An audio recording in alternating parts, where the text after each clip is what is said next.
ಮಾಡ್ಕೊತೀನಿ. ಹಾ ಹೇಳ್ರಿ ಆಯ್ತ್ರಿ ಸರ್. ಏನವರಿ ಏನ್ ನಾರ್ಮಲಿ ಅಂದ್ರೆ ಅವೇ ರೀ. ಹಳ್ಳದ ಕೆಲಸದಾಗ ಹಳ್ಳದ ನಾಲ ಎತ್ತದ ಅದಾವ ಸರ್ ಈ ಕೆಲಸ ಆನ್ ಗೋಯಿಂಗ್ ವರ್ಕ್ ನಂಬಲ್ಲಿ. ಆಲ್ರೆಡಿ ಯಾವ್ದು ಖರ್ಚು ಬಿದ್ದು ನೋಡ್ರಿ ಕಮ್ಯುನಿಟಿ ವರ್ಕ್ಗಳಿಗೆ ಅವು ತಕೋರಿ. ಹಾ ಹಾ ಸರ್. ಅದರ ಇದು ಮುಂಜಾನೆ ಮಧ್ಯಾಹ್ನ ಎರಡು ಟೈಮ್ ಫೇಸ್ ಅಥೆಂಟಿಕೇಶನ್ ಲೇಬರ್ ಆಗ್ಬೇಕ್ರಿ. ಹಾ ಹಾ ಸರ್. ಆಯ್ತು ಡೇಟ್ ಮುಗಿದು 8 ದಿವಸ ಒಳಗೆ ಎಲ್ಲ ಪೇಮೆಂಟ್ ಆಗಿರ್ಬೇಕು. ಮಾಡಿ ಎಫ್ಟಿಒ ಮಾಡಿ. ಹಾ ಹಾ ಡೇಟ್ ಮುಗಿದ 8 ದಿನದಾಗ ಸರ್.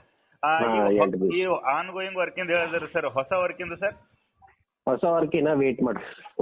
ಅವು ಎಷ್ಟು ದಿವಸ ಆತ ಸರ್? ಅದು ಬಿಡ್ತಾರ ಅವ್ರ ಆಕ್ಷನ್ ಪ್ಲಾನ್ ಅವೆಲ್ಲ ಕೊಟ್ಟಿದ್ದು. ಲಾಗಿನ್ ಓಪನ್ ಮಾಡ್ತಾರ ಅವಾಗ ಎಂಡ್ ಟು ಎಂಡ್ ನಾಗ ವರ್ಕ್ ಎಂಟ್ರಿ ಆಗನ ಅವಾಗ್ರಿ. ಈಗ ಸದ್ಯಕ್ಕೆ ಏನ ಮೊದಲ ಖರ್ಚು ಬಿದ್ದವ ಅರ್ಧಂಬರ್ಧ ರೀ ಹಾಕೋರು. ಹಾಕೊಂಡ್ ಕ್ಲೋಸ್ ಮಾಡ್ಬಿಡ್ರು.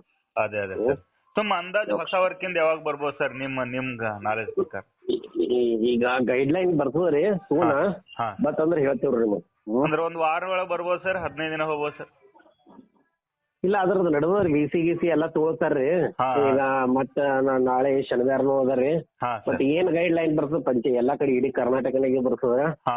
ಎಲ್ಲರಿಗೂ ಇದು ಗೊತ್ತಾಗ್ತದೆ. ಅದೇ ಅದೇ ಸರ್. ಸರಿ ಸರ್, ರೆಕಾರ್ಡ್ ಮಾಡೀನಿ ಸರ್ ಇದು. ಆಯ್ತು ಸರಿ ಸರಿ.